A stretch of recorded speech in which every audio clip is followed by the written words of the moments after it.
Hi friends, welcome to our channel. Satyabhama serial next ఎపిసోడ్లో ఏం జరగబోతోందో ఈ వీడియోలో చూసి తెలుసుకుందాం. సత్యని ఇంట్లో నుంచి వెళ్ళిపోమన్న క్రిష్ అసలేం జరిగింది అని తెలుసుకోవడానికి ఈ వీడియోని స్కిప్ చేయకుండా ఎండ్ వరకు చూసేయండి. మహాదేవయ్య సత్యని ఇంట్లో నుంచి వెళ్ళిపోమంటాడు. ఇంకా తన గుమ్మం కూడా తొక్కద్దు అని అంటూ ఉంటాడు. అప్పుడు సత్య ఈ మాట మీరు చెప్పడం కాదు మావయ్య, ఈ మాట చెప్పాల్సింది క్రిష్కే ఆ అర్హత ఉంది అని అంటుంది. ఆ మాటకి మహాదేవయ్యకి చాలా కోపం వస్తుంది. ఏమంటున్నావు? నాకు ఈ మాట చెప్పడానికి అర్హత లేదా? నేను ఈ ఇంటి పెద్దని, ఈ ఇంటి యజమానిని అని అంటాడు. ఆఖరికి నా మొగుడు అని నా బిడ్డని అంటున్నావే, వాడు కూడా నా మాట వినాల్సిందే అని అంటాడు. అప్పుడు సత్య, మీరు చెప్తే నేను ఇక్కడ నుంచి కదలను మావయ్య గారు, ఈ మాట క్రిష్ చెప్తేనే నేను ఇక్కడ నుంచి వెళ్తాను అని అంటుంది. అప్పుడు మహాదేవయ్యకి కోపం వచ్చి లోపలికి వెళ్ళి రివాల్వర్ని తీసుకొని వస్తాడు. అప్పుడు విశ్వనాథ్, బావగారు దయచేసి ఆవేశపడకండి, సత్య బాధలో అలా మాట్లాడుతుంది అని అంటాడు. అప్పుడు సత్య, లేదు మావయ్య గారు, నేను ఆలోచించే చెప్తున్నాను, ఈ మాట క్రిష్ చెప్తేనే నేను ఇక్కడ నుంచి కదులుతాను అని మళ్ళీ అంటుంది. అప్పుడు మహాదేవయ్య, రే చిన్నా అని పెద్దగా అరుస్తాడు. అప్పుడు క్రిష్ పైనుంచి వస్తాడు. వచ్చి ఏంటి బాపు అని అంటాడు.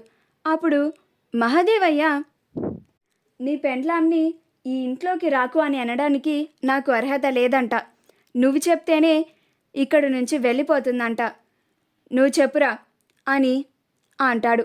అప్పుడు క్రిష్ సత్యని అలానే చూస్తూ ఉంటాడు. సత్యని చూస్తూ ఉంటే సత్య చేసిన మోసానికి క్రిష్ కళ్ళల్లో నుంచి నీళ్లు వచ్చేస్తూ ఉంటాయి. అప్పుడు సత్య, క్రిష్ నేను తప్పేమీ చేయలేదు అని చెప్పబోతూ ఉంటుంది. అప్పుడు క్రిష్ చాలాపు అని చెయ్యిని చూపిస్తాడు. అప్పుడు సత్య, ఒక్కసారి నేను చెప్పేది విను క్రిష్ అని అంటుంది. అప్పుడు క్రిష్ ఏం వినిపించుకోకుండా, ఇంక నేను ఏమీ వినను, నాకు ఇంకా నువ్వు వద్దు, ఇక్కడి నుంచి దయచేసి వెళ్ళిపో, నీ మొహాన్ని నాకు చూయించకు అని అంటాడు. అని చెప్పి అక్కడి నుంచి వెళ్ళిపోతాడు. అప్పుడు భైరవి, చాలా మా చిన్నగాడు కూడా చెప్పిండు కదా, ఇంకా ఇక్కడ నుంచి ఒక్క మాట కూడా మాట్లాడకుండా వెళ్ళిపో అని అంటుంది. అప్పుడు మహాదేవయ్య, త్వరలోనే నేను మీ ఇద్దరికి విడి కాగితాలు ఇప్పిస్తాను, నీలాంటి అమ్మాయిని కోడలుగా తెచ్చుకున్న పాపానికి ఇప్పుడు ప్రాయశ్చిత్తం చేసుకోవాలి కదా, ఆ తప్పుని సరిదిద్దుకోవాలి కదా అని అంటాడు. ఆ మాటకి సత్య మనసు ముక్కలైపోతుంది అని. అప్పుడు సత్య చాలా బాధపడుతూ ఉంటుంది. క్రిష్ తనకి దూరం అయిపోతున్నాడు అని చాలా బాధపడుతూ ఉంటుంది. అప్పుడు విశ్వనాథ్, పదమ్మ మన ఇంటికి వెళ్దాం అని సత్యని అక్కడ నుంచి తీసుకొని వచ్చేస్తాడు. ఇంటికి తిరిగి రాగానే సత్య క్రిష్ గురించి ఆలోచిస్తూ క్రిష్తో గడిపిన క్షణాలని గుర్తు చేసుకుంటూ చాలా బాధపడుతూ ఉంటుంది.